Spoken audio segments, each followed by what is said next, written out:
Okay, welcome to our Erev Shabbat Parashat class. Parashat Terumah. The sisters love each other. That is somehow an underlying theme that found its way into Parashat Terumah. This class, which will be shorter than usual, is in honor of the Brit Milah of my grandson Be'ezrat Hashem and my children Rosie and Ezra Sakal. Um, what am I talking about? I'm talking about in the construction of the Mishkan, that we are told in the construction of the coverings of the Mishkan, which are given several names. They're given the name the Yiri'ot, curtains, the Ohel, the tent. We are described in very intricate and specific ways, just like the rest of the construction, in great detail, the different coverings of the Mishkan. There are actually three different coverings. The first one that's described, the Yir'ot, we're told is made from four materials: shesh, mozar, techelet, v'argamam, v'tola'at shani. You have twisted linen, and then you have wool that's covered with techelet, argamam, tola'at shani, which is turquoise and purple and reddish crimson color. As Rashi explains, you had all those four threads together that made one thread. They were twisted together, and then there's six of those put together, and that made one bigger thread. So every thread was very rich in width and in color as well. And we're told that in the Chumash itself that there's images in the actual curtain that were created, that are we able to see the cherubim, the cherubs, from both sides. Miraculously, sewing something almost like a mirror image, you can see it the same way from one side and the other side. These were made in strips, 5 strips that were sewn into each other, another 5 strips that were sewn together with each other, and then the 5 strips were connected by loops and buttons. So I have a wonderful show and tell this morning. This is what the Yiri'ot looked like. So you can see there's strips that are sewn, and then the 5 strips are attached together. They're called lulaot. They're loops and kerasim. The lulaot on the other side also, but they're like little buttons called kerasim that are in the middle of them, and they're all together. One set of 5 is connected to the other set of 5. I'm not going to go over the dimensions right now. There's a lot to discuss just regarding the dimensions as to how it drapes over the sides and how it falls over the back. The next one is called actually the ohel, the tent. And that is more of a basic type of material. It's just straight wool. It's goat's wool, but it does have the same similar type of formation, where there is 5 and 6 this time, 5 strips sewn together, 6 strips sewn together, and then they're connected by the loops and the buttons.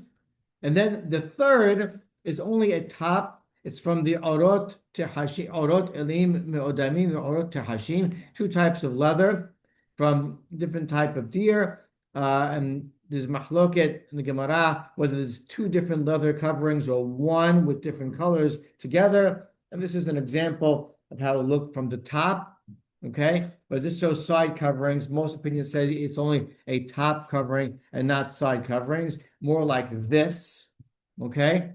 So the actual beautiful Yiri'ot with the beautiful colorings and the cherubim were only seen from the inside of the Mishkan. You saw from the sides the regular wool, plain wool covering, and from the top, the leather covering. Some fur on it, you see in this picture. So that's the final product.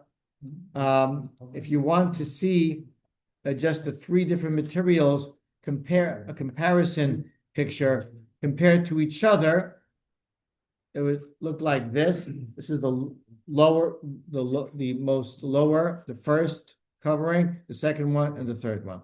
Okay, why am I bringing all this up, and why do I bring up sisters? The reason is because if you look in the third pasuk, Perek Kaf Vav pasuk Gimal, when it speaks about these strips of 5 and strips of 6 that are connected, sewn to each other, when they're connected, first of all, to each other, it says That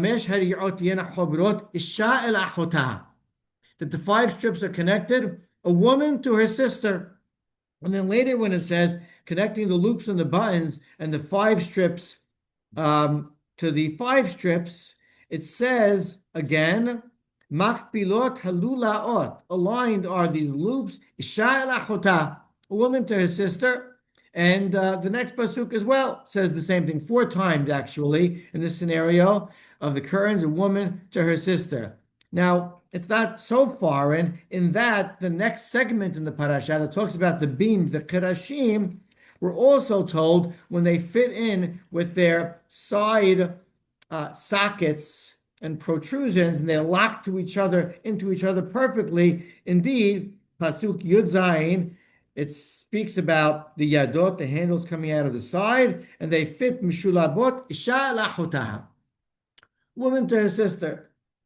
Now, a question that you might want to ask, besides how interesting and intriguing that sounds, is that in the beginning of the parasha, when it spoke about the aron and the kaporet, the covering on top, and the kirubim, the two angelic-like figures that are coming out from the top of it, it spoke about those two figures were facing each other, ish el achiv, a man to his brother. So Rashi really has a very simple grammatical explanation that can end my class right here and now. Rashi, I'll quote him, Isha lachuta, says, stop making such a big deal. This is the way that Kadosh Baruch Hu crafted the text. To speak when something is in the feminine, yiri'ot, the curtains are in the feminine, to when they are matching or fitting, to speak in those terms. When it's in the masculine, like the cherubim, the cherubs, it's ish elahiv shinemar, but cherubim fnehem ish elahiv uchilael. Okay, that's it. She just finished that class for us, but it could be there's a little more behind that. Now, Emek Davad points out that this type of terminology is used when there are two exactly fitting formations. Isha lachuta, when they have to fit so precisely, there could be no deviation whatsoever from whatever we're trying to connect. And that went for the beams, and it certainly went for the curtains. And the little loops, the 50 loops that went across, they fit perfectly.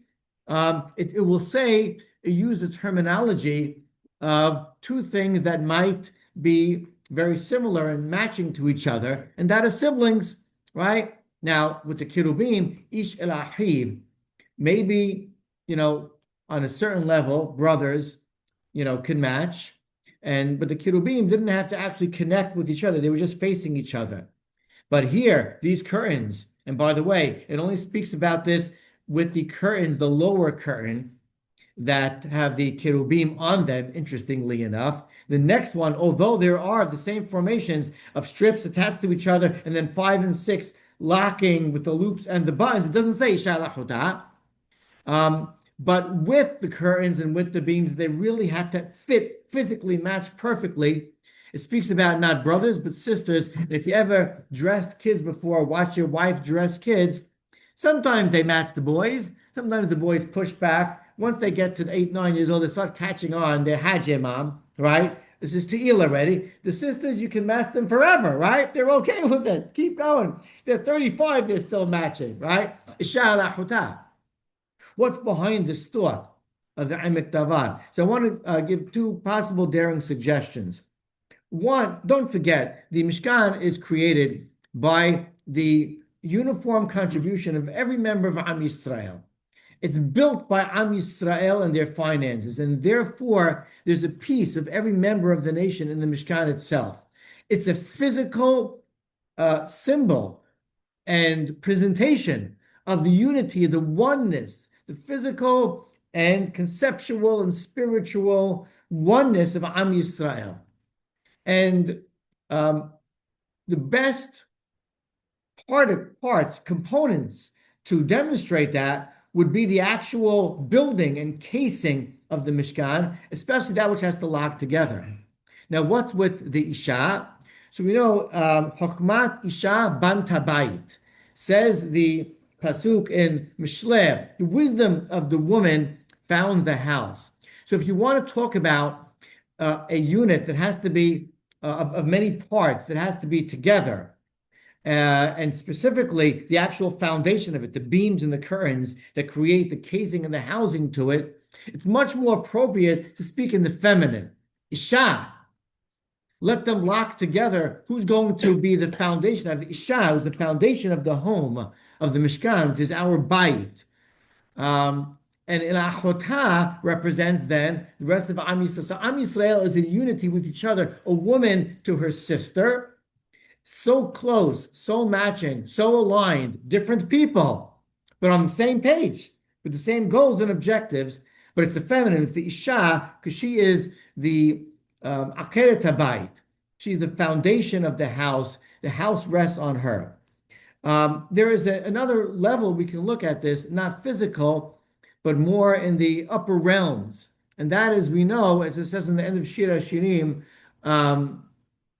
Mana asela achotenu, right? Achot lanu katana, v'shadayim en la. Mana asela achotenu, b'yom shedu barba. And there we're told that the achot, the sister, is referring to the neshama. Shir HaShirim is the deeper sefer we have, and it's analogy and in comparison, metaphoric throughout. And the achot, we're told, is metaphoric to the neshama, to the soul. As we say in the beginning of the open up Rosh Hashanah, achot katana, achot katana. Many meanings to that, but one of that is we're singing about the soul as well. So when you want to talk about Am Yisrael, its unifying temple, its home that we connect with HaKadosh Baruch Hu, it's very, and not just in a physical way, but our nishamot, don't forget, Matan Torah, nishamot together in a conceptual, Kabbalistic way, we all come from one single nishama. Am Yisrael, although the many different subparts that are unique and diverse and bring their own skill sets and their own angles and perspectives to the table, when it comes down to it, we're one single unit, not just physically, but spiritually. And therefore, when we build and when we connect together the actual structure of this bayit, of this great temple, we want to demonstrate that Am Yisrael is also connected. Isha, the soul of Am Yisrael, the very neshama of Am Yisrael, Isha lachotah.